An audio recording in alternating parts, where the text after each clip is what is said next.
आप सभी को प्रेज द लॉर्ड। आज हम भजन संहिता और उसके 58 चैप्टर से बाइबल रीडिंग स्टार्ट करेंगे और उसके बाद यूहन्ना रचित सुसमाचार और उसके 21 चैप्टर तक बाइबल रीडिंग करेंगे। मैं फ्रांसिस जोसेफ और मेरी पूरी टीम की तरफ से मैं आप सभी का बाइबल रीडिंग हिंदी ऑडियो में स्वागत करता हूँ। आइए हम प्रार्थना में चलें। धन्यवाद पिता परमेश्वर, खुदावन आपका करते हैं प्रभु कि खुदावन आपने हमें संभाला, जिंदों की ज़मीन पे जिंदा रखा। आपका तहे दिल से शुक्रिया करते हैं पिता परमेश्वर। आज का जो वचन आपने दिया है, जब ये वचन पढ़ा जाए और जब ये वचन सुना जाए तो उसके ऊपर प्रभु आप अपना आशीष भरा हाथ रखें। इस प्रार्थना को मांगता हूँ यीशु मसीह के सच्चे और जिंदे नाम से, आमीन।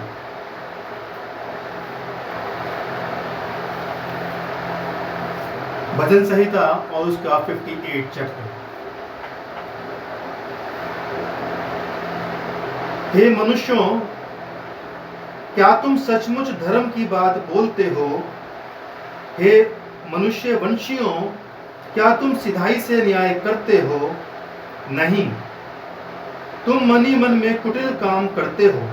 तुम देश भर में उपद्रव करते जाते हो। दुष्ट लोग जन्माते ही पराये हो जाते हैं। वे पेट से निकलते ही झूठ बोलते और भटक जाते हैं। उनमें सब्र का सा विष है। वह उस नाग के समान है जो सुनना नहीं चाहता और सपेरा कितनी भी निपुणता से क्यों ना मंत्र पढ़े तो भी उसकी नहीं सुनता। हे परमेश्वर, उनके मुंह में से दांतों को तोड़ दे। हे यहोवा, उन जवान सिंहों की दाढ़ों को उखाड़ डाल। वह धुलकर बहते हुए पानी के समान हो जाएं। जब वे अपने तीर चढ़ाएं तब तीर मानो दो टुकड़े हो जाएं। वह धोधे के समान हो जाए जो धुलकर नष्ट हो जाता है, और स्त्री के गिरे हुए गर्भ के समान हो जिसने सूरज को देखा ही नहीं। इससे पहले कि तुम्हारी हड्डियों में कांटों की आंच लगे, हरे वह जले, दोनों को वह बवंडर से उड़ा ले जाएगा। धर्मी ऐसा पलटा देखकर आनंदित होगा। वह अपने पांव दुष्ट के लहू में धोएगा। तब मनुष्य कहने लगेंगे, निश्चय धर्मी के लिए फल है, निश्चय परमेश्वर है जो पृथ्वी पर न्याय करता है। इसके बाद हम पढ़ेंगे यूहन्ना रचित सुसमाचार और उसका 21 चैप्टर। इन बातों के बाद यीशु ने अपने आप को तिबिरियास झील के किनारे चेलों पर प्रकट किया और इस रीति से प्रकट किया, शमौन पतरस और थोमा जो दिदिमुस कहलाता है और गलील के काना नगर का नतनएल और जब्दी के पुत्र और उसके चेलों में से दो और जन इकट्ठे थे।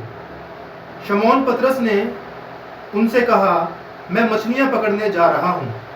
उन्होंने उससे कहा, हम भी तेरे साथ चलते हैं। अंत वह निकलकर नाव पर चढ़े, परंतु उस रात कुछ ना पकड़ा।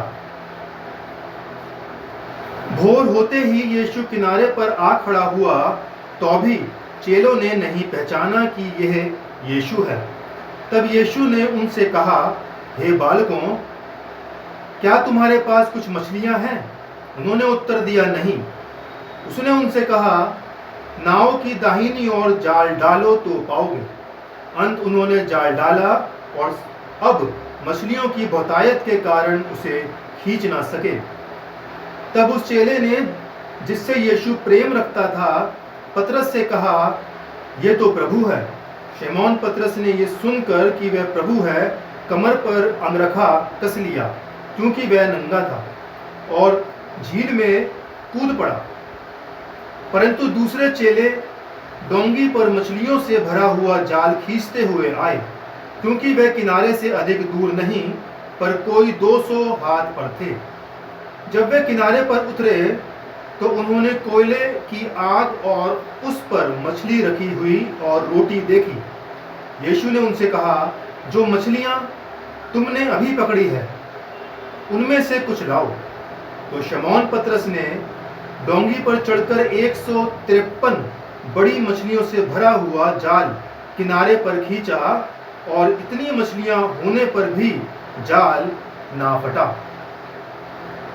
यीशु ने उनसे कहा, आओ भोजन करो।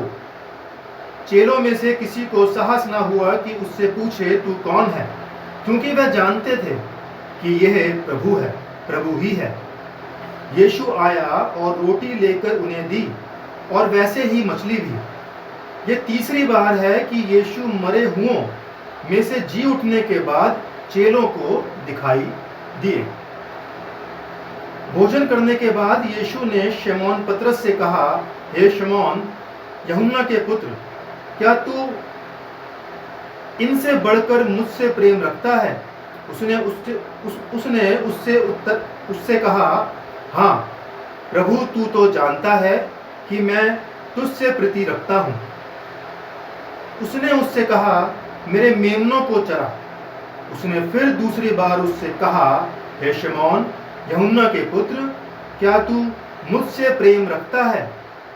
उसने उससे कहा, हाँ प्रभु, तू जानता है कि मैं तुझसे प्रीति रखता हूँ। उसने उससे कहा, मेरी भेड़ों की रखवाली कर। उसने तीसरी बार उससे कहा, हे शमौन, यूहन्ना के पुत्र, क्या तू मुझसे प्रीति रखता है? पतरस उदास हुआ कि उसने उससे तीसरी बार ऐसा कहा कि तू मुझसे प्रीति रखता है, और उससे कहा, हे प्रभु, तू तो सब कुछ जानता है, तू ये जानता है कि मैं तुझसे प्रीति रखता हूँ। यीशु ने उससे कहा, मेरी भेड़ों को चरा। मैं तुझसे सच सच कहता हूँ, जब तू जवान था तो अपनी कमर बांधकर जहाँ चाहता था वहाँ फिरता था, परंतु जब तू बूढ़ा होगा तो अपने हाथ फैलाएगा और दूसरा तेरी कमर बांधकर जहाँ तू ना चाहेगा वहाँ तुझे ले जाएगा। उसने इन बातों से संकेत किया कि पतरस कैसी मृत्यु से परमेश्वर की महिमा करेगा, और तब उसने उससे कहा, मेरे पीछे हो ले। पतरस ने मुड़कर उस चेले को पीछे आते देखा जिससे यीशु प्रेम रखता था, और जिसने भोजन के समय उसकी छाती की ओर झुककर पूछा था, हे प्रभु, तेरा पकड़वाने वाला कौन है? उसे देखकर पतरस ने यीशु से कहा, हे प्रभु, इसका क्या हाल होगा? यीशु ने उससे कहा, यदि मैं चाहूं कि वह मेरे आने तक ठहरा रहे तो तुझे इससे क्या? तू मेरे पीछे हो ले।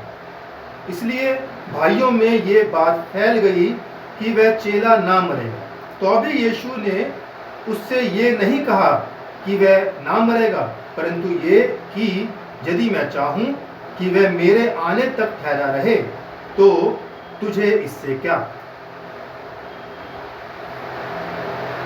ये वही चेला है जो इन बातों की गवाही देता है, और जिसने इन बातों को लिखा है, और हम जानते हैं कि उसकी गवाही सच्ची है। और भी बहुत से काम हैं जो यीशु ने किए। यदि वह एक एक करके लिखे जाते तो मैं समझता हूँ कि पुस्तकें जो लिखी जाती वह संसार में भी ना समाती। परमेश्वर अपने वचन के पढ़े और सुने जाने पर अपनी बहुतायत से आशीष दे। आमीन। मेरे अजीजों, भजन संहिता जो आज पढ़ा है उसका 58 चैप्टर, उसकी जो लास्ट वर्स है मैं एक बार पढ़ना चाहूँगा कि उसमें क्या लिखा है। उसकी 11 वर्स में लिखा है 58 की, तब मनुष्य कहने लगेंगे, निश्चय धर्मी के लिए फल है, निश्चय परमेश्वर है जो पृथ्वी पर न्याय करता है। सच में मेरे अजीजों, निश्चय परमेश्वर ही है जो मनुष्य का न्याय करता है, जो इंसान का न्याय करेगा और जो करता भी है। तो हम कोई भी ऐसा कार्य ना करें जिससे कि परमेश्वर को ठेस लगे, और आप यकीन मानिए कि परमेश्वर ही है जो न्याय कर सकता है। एक मनुष्य का न्याय नहीं कर सकता। धर्मी जन का न्याय, हर एक इंसान का न्याय से परमेश्वर के द्वारा ही होता है। इसी के साथ मैं ये चैप्टर यही समाप्त करना चाहूँगा। आइए हम प्रार्थना करें।